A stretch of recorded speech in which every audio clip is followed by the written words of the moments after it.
Hi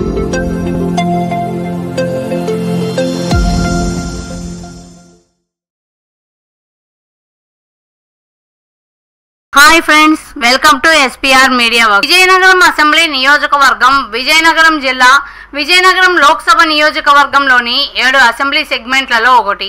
ఈ నియోజకవర్గం 1951లో ఏర్పాటైంది. 2019 నాటికి ఈ నియోజకవర్గంలో మొత్తం 2,31,554 మంది ఓటర్లు ఉన్నారు. విజయనగరం అసెంబ్లీ నియోజకవర్గం విషయానికి వస్తే చారిత్రక నేపథ్యం ఉన్న ఈ నియోజకవర్గం టీడీపీకి కంచుకోట. ఇక్కడ టీడీపీ 7 సార్లు, కాంగ్రెస్ 2 సార్లు, సోషలిస్టు పార్టీ 2 సార్లు, Praja socialist party, Bharatiya Jana Sangh, Janata party, independent, YCP పార్టీకి ఒక్కోసారి చొప్పున విజయం సాధించాయి. గత అసెంబ్లీ ఎన్నికలలో వైసీపీ అభ్యర్థిగా పోటీ చేసి గెలిచిన వీరభద్రస్వామి కోలగట్ల ప్రస్తుతం ఈ నియోజకవర్గం యొక్క సిట్టింగ్ ఎమ్మెల్యే. ఈ క్రమంలో గత ఎన్నికల ఫలితాలని ఒకసారి విశ్లేషిద్దాం. 2009 ఎన్నికలలో టీడీపీ అభ్యర్థి అశోక్ గజపతిరాజు పూసపాటి, కాంగ్రెస్ అభ్యర్థి వీరభద్రస్వామి కోలగట్ల మరియు పీఆర్పీ అభ్యర్థి గీతా మీసాలపై పోటీ చేసి 3,282 ఓట్ల మెజార్టీతో గెలుపొందారు. 2014 ఎన్నికలలో టీడీపీ అభ్యర్థి గీతా మీసాల వైసీపీ అభ్యర్థి వీరభద్రస్వామి కోలగట్లపై పోటీ చేసి 15,404 ఓట్ల మెజార్టీతో గెలుపొందారు.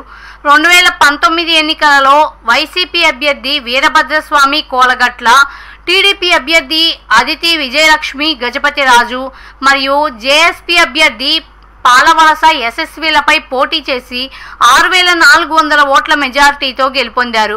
2024 ఎన్నికలలో వైసీపీ అభ్యర్థి కోలగట్ల వీరభద్రస్వామి, టీడీపీ అభ్యర్థి అదితి విజయలక్ష్మి గజపతిరాజు, కాంగ్రెస్ అభ్యర్థి సతీష్ కుమార్ సుంకరి మరియు ఇండిపెండెంట్ అభ్యర్థి గీతా మీసాల మధ్య పోరు జరగనుంది.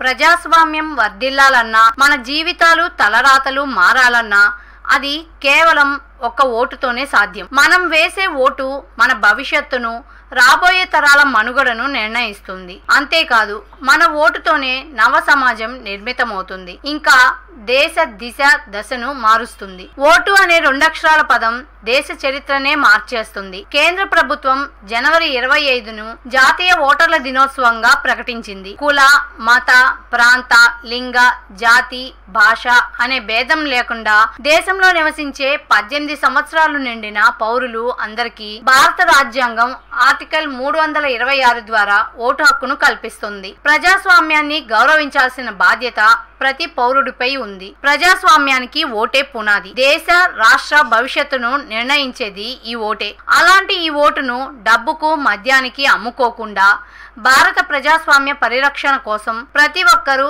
తప్పనిసరిగా తమ ఓటు హక్కు వినియోగించుకోవాలి.